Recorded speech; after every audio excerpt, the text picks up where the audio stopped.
오늘 나누실 성경 말씀은 역대하 13장 1절에서 12절 말씀입니다. 구약 성경 672페이지 역대하 13장 1절에서 12절 말씀입니다. 차례로 교독해서 읽겠습니다. 여로보암 왕 18째 해에 아비야가 유다의 왕이 되고 예루살렘에서 3년 동안 다스리니라. 그의 어머니의 이름은 미가야요 기브아 사람 우리엘의 딸이더라. 아비야가 여로보암과 더불어 싸울세. 아비야는 싸움에 용감한 군사 40만 명을 택하여 싸움을 준비하였고 여로보암은 큰 용사 80만 명을 택하여 그와 대진한지라.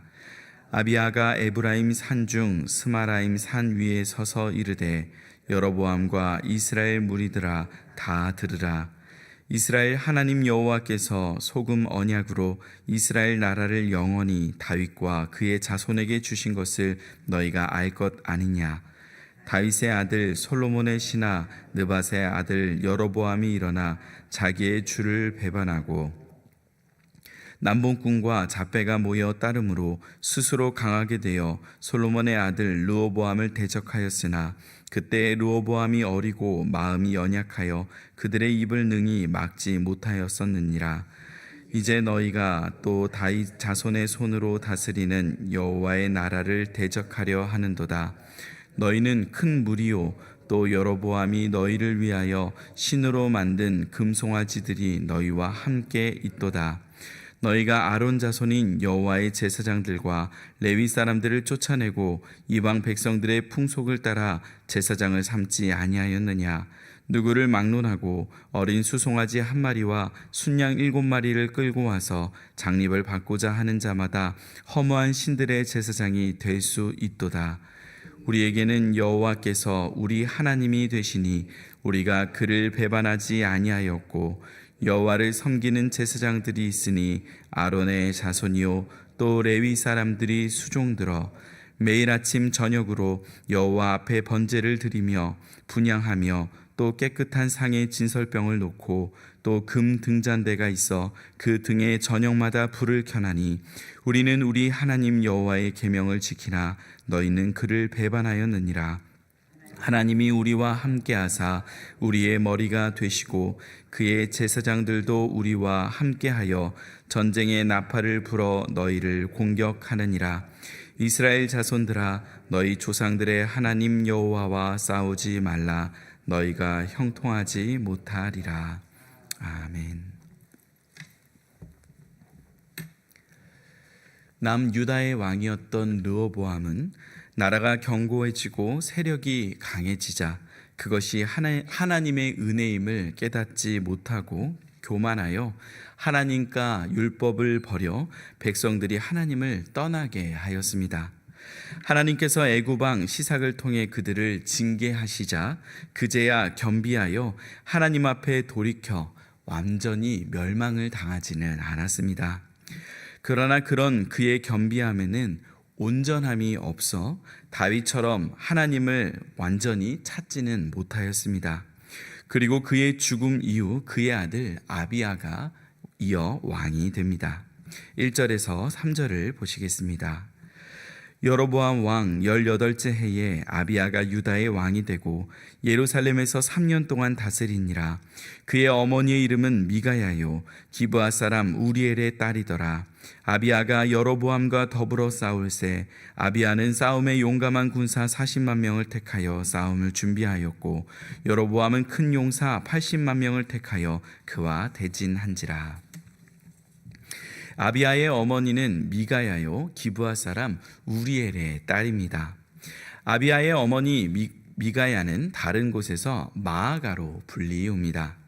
그녀는 압살롬의 딸 다말과 우리엘 사이에서 태어난 자녀로 르호보암이 조카와 근친 혼인을 하여 아비야를 낳았음을 알 수 있습니다. 압살롬의 외모가 매우 수려했기에 그의 후손들에게도 그 아름다움이 대물림되었을 것으로 알 수 있습니다. 르호보암은 아내 18명과 첩 60명이 있었고 아들이 28명, 딸 60명이 있었지만 그 중에 마아가를 가장 사랑했습니다. 그래서 르호보암은 가장 사랑하는 여인 마아가의 아들 중에 아비야를 택하여 왕권을 물려주게 됩니다. 르호보암의 생전에 여로보암과 끊임없이 전쟁을 했었는데 오늘 본문은 이제 그 전쟁이 대를 이어 아비야까지 이르렀음을 우리에게 알려줍니다. 아비야는 군사 40만 명을 택하여 싸움에 나갔고 여로보암은 큰 용사 80만 명을 택하여 대진하였습니다. 숫자로 보면 여로보암 측 군사들의 숫자가 무려 2배나 많았습니다. 그때 아비야는 에브라임 산중 스마라임 산 위에 서서 북이스라엘 백성들을 향하여 외치게 됩니다. 4절에서 7절 말씀을 보시겠습니다. 아비야가 에브라임 산중 스마라임 산 위에 서서 이르되 여로보암과 이스라엘 무리들아 다 들으라. 이스라엘 하나님 여호와께서 소금 언약으로 이스라엘 나라를 영원히 다윗과 그의 자손에게 주신 것을 너희가 알 것 아니냐. 다윗의 아들 솔로몬의 신하 느밧의 아들 여로보암이 일어나 자기의 주를 배반하고 남봉꾼과 잡배가 모여 따름으로 스스로 강하게 되어 솔로몬의 아들 르호보암을 대적하였으나 그때에 르호보암이 어리고 마음이 연약하여 그들의 입을 능히 막지 못하였었느니라.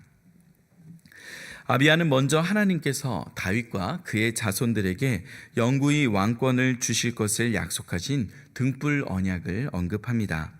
오늘 본문에 소금 언약이라고 한 이 표현은 민수기 18장 19절에 아론과 그 후손에게 주실 분깃의 몫을 약속하실 때 하나님께서 말씀하신 영원한 소금 언약, 변치 않는 약속이라는 의미를 따라한 것입니다. 곧 하나님께서 주신 약속이니 이 약속은 변치 않을 것이다 라는 의미입니다. 이 말은 여로보암과 북이스라엘에는 왕권의 정당성이 결여되어 있다라는 공격과도 같이 들렸을 것입니다.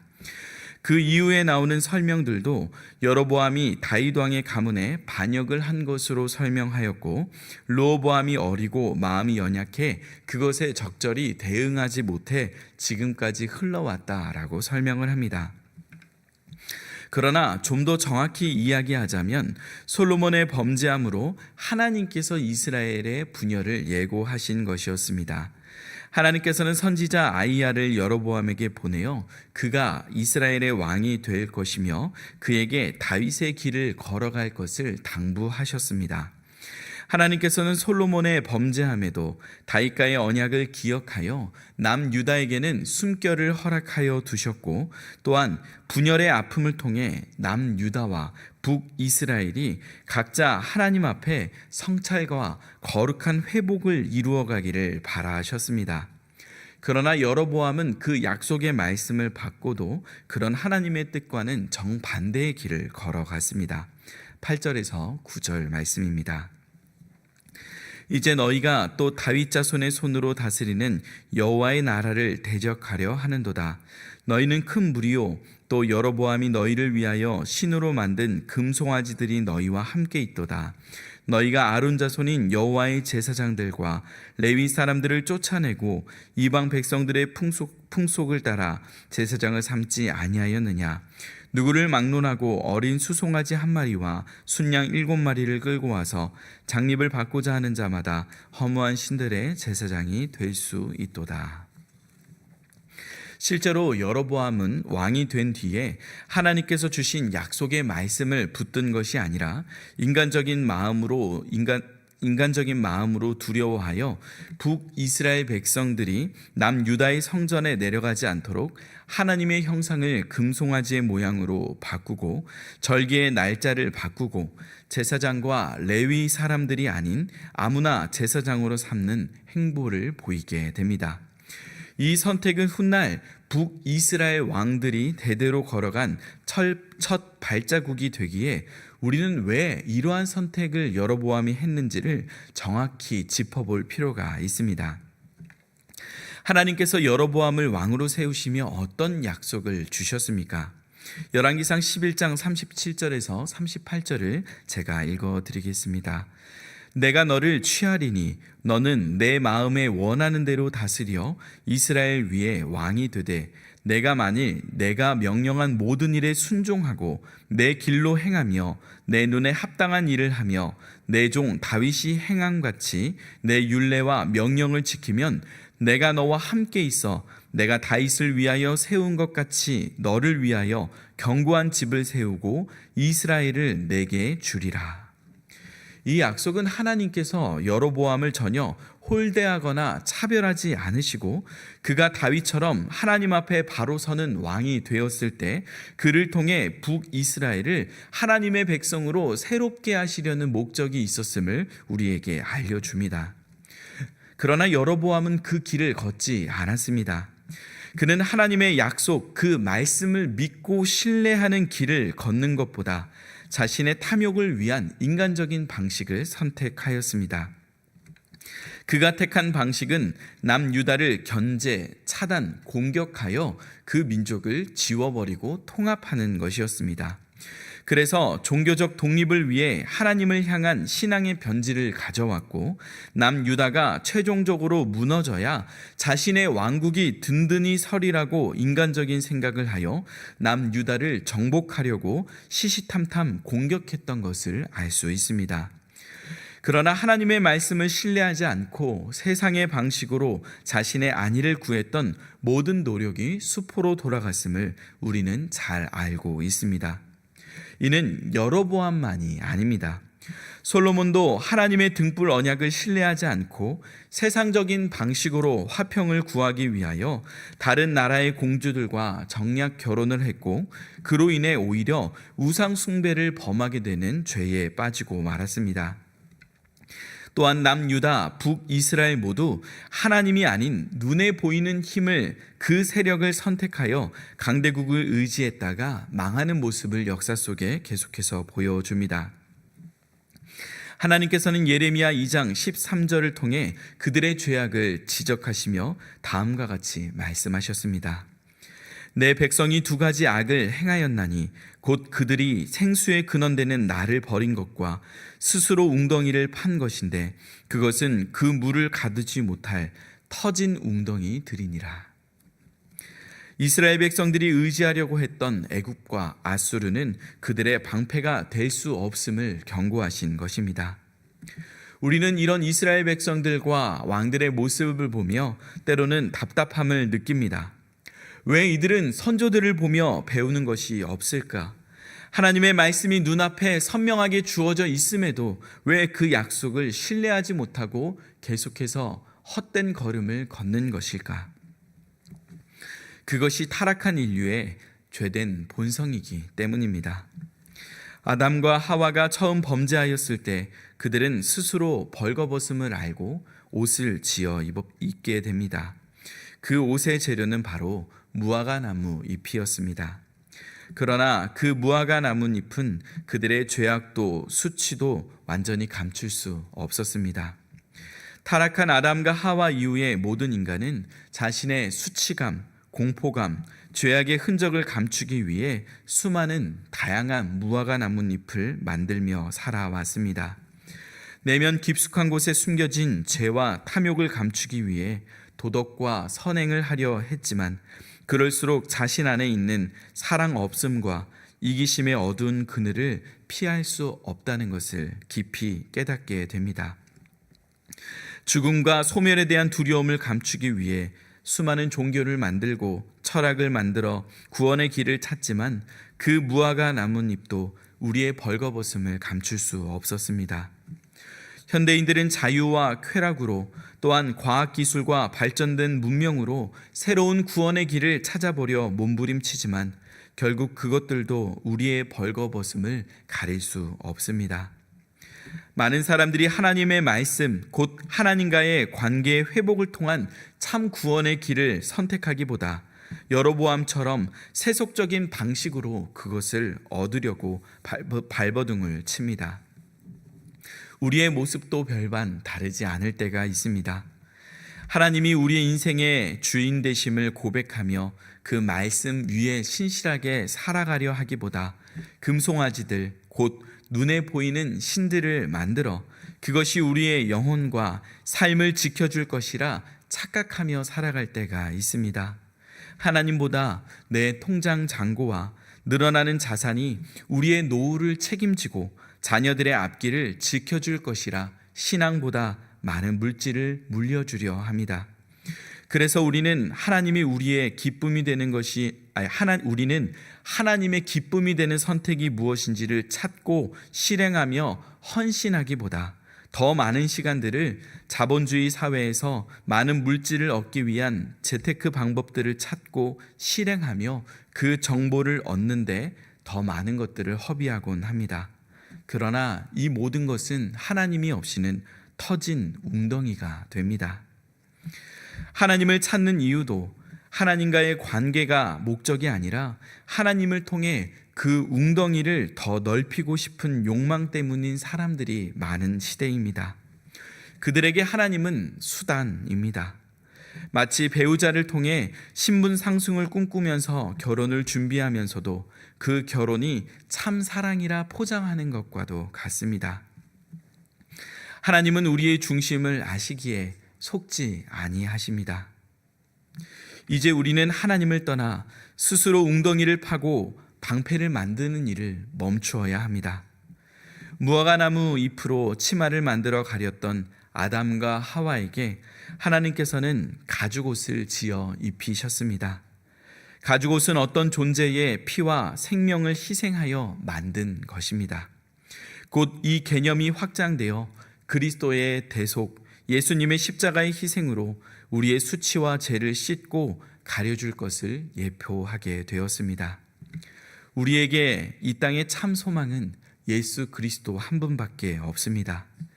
그분의 피만이 우리의 모든 죄를 씻기고 수치감을 가리우며 그분만이 생명의 떡이 되어 우리에게 영원한 생명을 주시고 그분만이 완성될 하나님의 나라의 참 왕이 되셔서 우리를 사랑으로 온전히 다스려 주실 것입니다.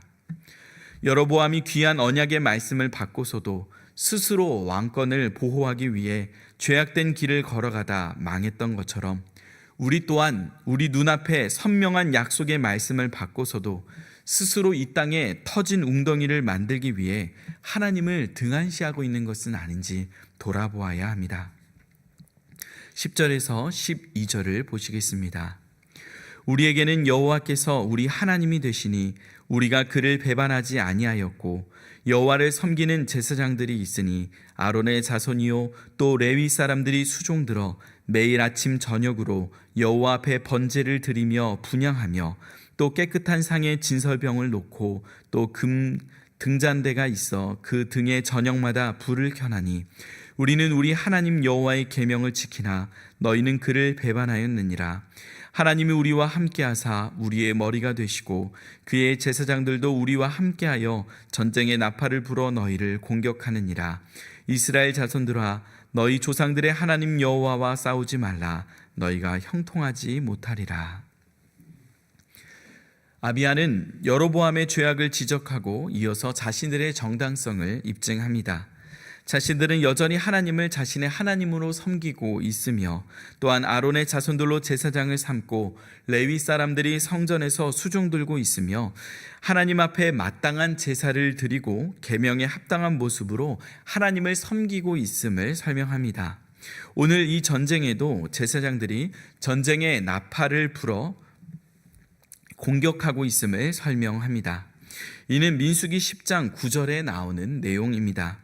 또 너희 땅에서 너희가 자기를 압박하는 대적을 치러 나갈 때에는 나팔을 크게 불지니 그리하면 너희 하나님 여호와가 너희를 기억하고 너희를 너희의 대적에게서 구원하시리라. 그리고 실제로 하나님께서는 아비야와 그 백성들의 기도를 들으시고 그들에게 승리를 허락해 주십니다. 아비야가 여로보암과 북이스라엘의 군사들에게 외친 이 이야기를 되짚어보면 그는 하나님의 계명과 북이스라엘 백성들이 마땅히 행할 바를 굉장히 정확하게 파악하고 있다고 볼 수 있습니다. 그렇다면 아비야는 그의 통치 기간을 돌아볼 때에 하나님 앞에 선 왕으로 기록되어야 할 것이 분명합니다. 그러나 역대하에는 생략된 그에 대한 평가를 보면 그렇지 않습니다. 열왕기상 15장 3절과 4절 말씀에는 아비야에 대한 평가가 정확히 기록되어 있습니다. 제가 읽어드리겠습니다. 아비암이 그의 아버지가 이미 행한 모든 죄를 행하고 그의 마음이 그의 조상 다윗의 마음과 같지 아니하여 그의 하나님 여호와 앞에 온전하지 못하였으나 그의 하나님 여호와께서 다윗을 위하여 예루살렘에서 그에게 등불을 주시되 그의 아들을 세워 뒤를 잇게 하사 예루살렘을 견고하게 하셨으니. 열왕기상에는 아비야를 아비얌이라고 호칭합니다. 그에 대한 평가는 아버지 르호보암의 죄를 범하였고 다윗의 마음과 같지 아니하였다라고 평가합니다. 하나님 여호와 앞에 온전하지 못했다고 기록된 것입니다. 오늘 본문 속에서는 완벽에 가까울 정도로 하나님 앞에 온전히 행하려고 애를 썼던 그의 삶이 왜 이렇게 기록된 것입니까? 이는 그 뒤에 나오는 그의 아들 아사의 개혁을 통해 반대로 추론해 볼 수 있습니다. 아사의 종교개혁 때 남유다 백성들에게 이방 제단과 산당과 주상들을 깨뜨린 것으로 보아 아비야는 여로보암과의 전쟁 승리 후 하나님께서 강성하게 하여 주셨음에도 불구하고 그 승리를 통해 교만으로 변질된 길을 걸어간 것으로 볼 수 있습니다. 그래서 그의 어머니 마아가는 훗날 아세라를 섬김으로 손자인 아사에 의해 태우에서 폐위되는 모습까지 보이게 됩니다. 우리는 여기서 르호보암과 아비야의 신앙적 한계를 마주하게 됩니다. 그들은 위기가 오면 하나님을 찾았습니다. 르호보암은 애굽의 시삭이 공격할 때, 아비야는 여로보암이 그들을 공격할 때 위기가 다가오자 그 위기를 가지고 영적인 긴장감을 느끼며 겸비하여 하나님을 찾고 나팔을 불며 하나님을 의지하여 하나님께서 주신 은혜로 승리를 경험하게 되었습니다. 그러나 그들은 평안하고 잘되고 형통할 때 영적인 긴장감을 잃어버리고 하나님을 전심으로 찾지 않고 하나님과 우상을 동시에 방치하는 느슨한 신앙생활을 했음을 우리에게 알려주고 있습니다.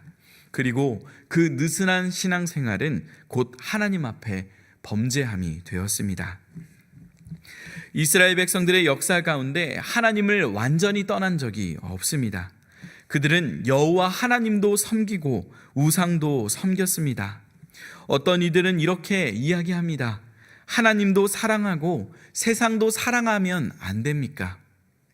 예수님께서는 요한계시록 3장 14절 19절에서 이렇게 말씀하셨습니다. 라오디게아 교회의 사자에게 편지하라. 아멘이시오, 충성되고 참된 증인이시오, 하나님의 창조의 근본이신 이가 이르시되 내가 내 행위를 아노니 내가 차지도 아니하고 뜨겁지도 아니하도다. 내가 차든지 뜨겁든지 하기를 원하노라. 내가 이같이 미지근하여 뜨겁지도 아니하고 차지도 아니하니 내 입에서 너를 토하여 버리리라. 내가 말하기를 나는 부자라. 부요하여 부족한 것이 없다 하나 내 공고한 것과 가련한 것과 가난한 것과 눈먼 것과 벌거벗은 것을 알지 못하는도다. 내가 너를 권하노니 내게서 불로 연단한 금을 사서 부요하게 하고 흰 옷을 사서 입어 벌거벗은 수치를 보이지 않게 하고 안약을 사서 눈에 발라 보게 하라. 무릇 내가 사랑하는 자를 책망하여 징계하노니 그러므로 내가 열심을 내라. 회개하라. 우리의 모습은 어떠합니까? 어려움이 있고 힘든 일이 생기면 하나님께 나와 구원을 요청하고 간구하다가도 어느 순간 일이 잘 풀리고 안정적인 상황이 되면 언제 그랬냐는 듯 하나님과 깊은 교제를 나누고 하나님을 섬기기보다 세상 일들에 몰두하며 나의 터진 웅덩이를 만들기 급급하지 않았습니까? 또는 맡겨주신 사명을 감당할 때에도 전심을 다해 달려가기보다 무사 안일주의에 빠져 적당히 하나님도 섬기고 세상도 섬기면서 양다리를 걸친 채 살아가고 있지는 않으십니까? 하나님께서는 우리를 위해 자신의 아들 예수 그리스도를 내어주사 가죽옷을 삼아 우리의 모든 죄악을 씻고 감추어 주셨습니다. 이제 우리도 우리가 스스로 만들고 있던 무화과 나뭇잎을 내어버리고 하나님의 사랑 앞에 신실한 사랑으로 반응해야 하지 않겠습니까? 필요할 때만 무엇을 얻기 위한 수단으로 하나님을 찾는 것이 아니라 하나님이 우리의 인생의 참 목적이심을 깨닫고 하나님의 기쁨이 되는 복된 인생이 되실 수 있기를 간절히 축원드립니다. 기도하시겠습니다. 하나님 아버지, 우리 안에 있는 두려움과 이기적 욕망, 더러운 죄악들을 감추고 숨겨보려 무화과 나뭇잎을 엮어보려 하지만 어느새 말라 비틀어진 잎사귀는 우리를 더욱 비참하게 만듭니다. 위대한 하나님께서 그들의 왕이 되어 주셨음에도 여전히 자신들을 만족시켜 줄 것이라 착각하며 우상들을 섬겼던 이스라엘 백성들처럼 놀라운 은혜를 받아 왕이 되었음에도 말씀의 길을 벗어났던 여로보암처럼 불리한 전쟁의 상황에서 승리의 길을 여신 하나님의 도우심을 받았으면서도 미지근한 신앙생활을 하며 하나님을 향한 전심을 회복하지 못했던 아비야처럼 오늘날 우리도 하나님의 언약 백성답게 살아가지 못하고 그 은혜를 헛되이 받아 거룩함을 잃어버린 채 살아갈 때가 너무나도 많았습니다. 오늘 이 시간이 우리의 회복의 시간이 되게 하여 주셔서 다시금 전심으로 창문을 열어 하나님을 찾고 구하는 신실한 주님의 백성들, 예배자들 되게 하여 주시옵소서. 예수님의 이름으로 기도드립니다. 아멘.